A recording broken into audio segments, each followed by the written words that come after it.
we just thought we'll keep with the Coventry one, we'll invite guest speakers. So we get guest speakers from all over, and I will say the world, because we've got people from all over the world who come back to Coventry and deliver talks. And then we have people from all over the West Midlands who come to Coventry, to Fargo Village if you haven't visited it, to come and deliver talks. And the reason that we kind of got onto this inspiration club is because I've been living in Leeds for 10 years, and Leeds is a very vibrant city, and I wanted to bring some of that energy back to Coventry. So I'll just tell you a little bit about myself.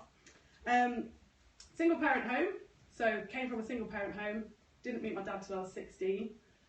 Wasn't very good at school, didn't really mind not being very good at school. Was one of the only black people in Finham Park, so it had its own challenges about identity. And I was told, Natasha, you're never going to get your GCSEs.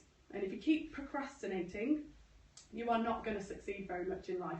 And I was like, well, I'm going to go to sixth form. And they're like, I don't think you should apply for sixth form because you are not going to get in. You need 5 C's to get into Finham. You're not going to do it. So I did no, I'm going to prove you wrong there. And I got 5 C's and a B, got into Finham.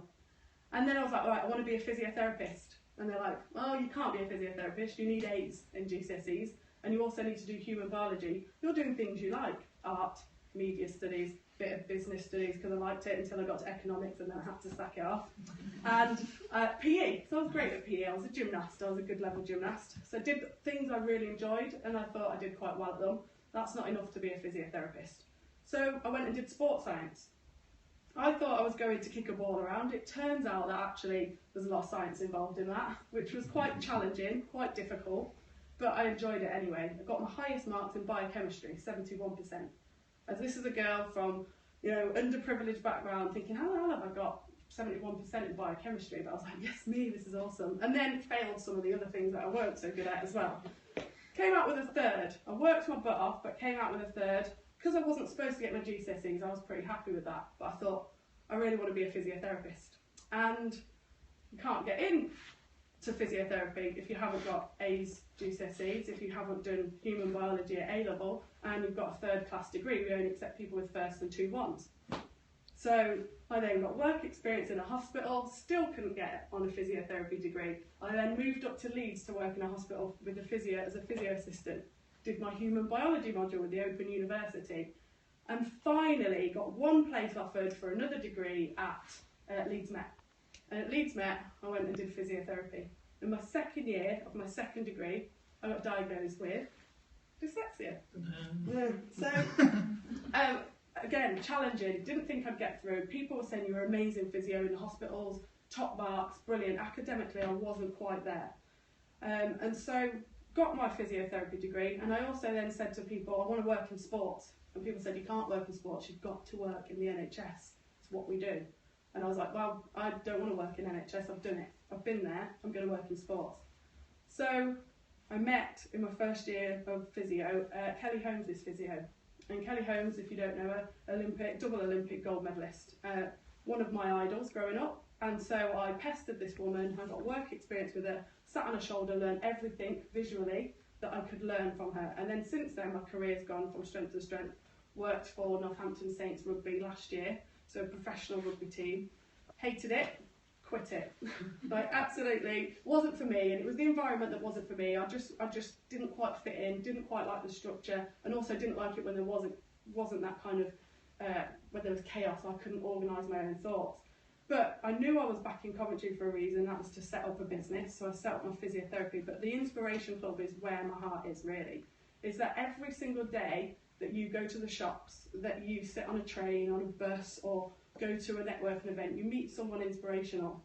You don't know them yet, you don't know their story yet, but I know from just speaking to people, I know 3 people who are inspirational and inspired me today in this room. And so this is why a year ago we set up this club.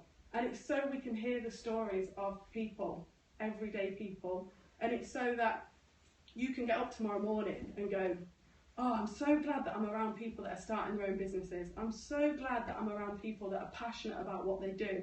I'm so glad that I didn't listen to all the people that said that I wouldn't be able to set this business up, or I didn't listen to all the people that said, you can't do that, oh, you don't want to leave that job, how are you going to pay your mortgage, how are you going to put food on the table, how are you going to do that?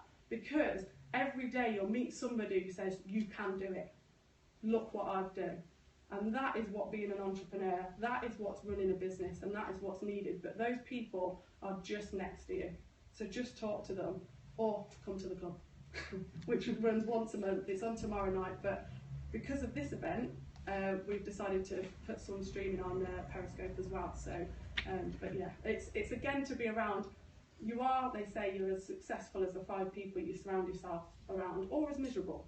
So we give people an opportunity to be around positive, personally successful, whether they're in business or whether they're just happy to go into work every day. And we put that on every month so people can be around like-minded people and raise each other higher rather than pushing people down.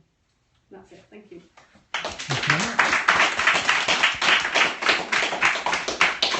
Has anyone got any questions? Natasha? Website or just... Yes, we've got a website. We're inspirationclub.org.uk. I think it's .co.uk. I've got a business card so I can pass that on. Website, we've got a mailing list, but we've also got a Facebook group that we ask everyone to join through the website because you can interact, and we just post daily quotes every day, we post blogs every day, every week, and we do video blogs as well, just to basically, when you're sat on your own, running your own business and you're feeling a bit crap, you can go on it and you just feel a bit lifted and you can support each other and like something every day. So yeah, we've got all that as well. Thank you very much.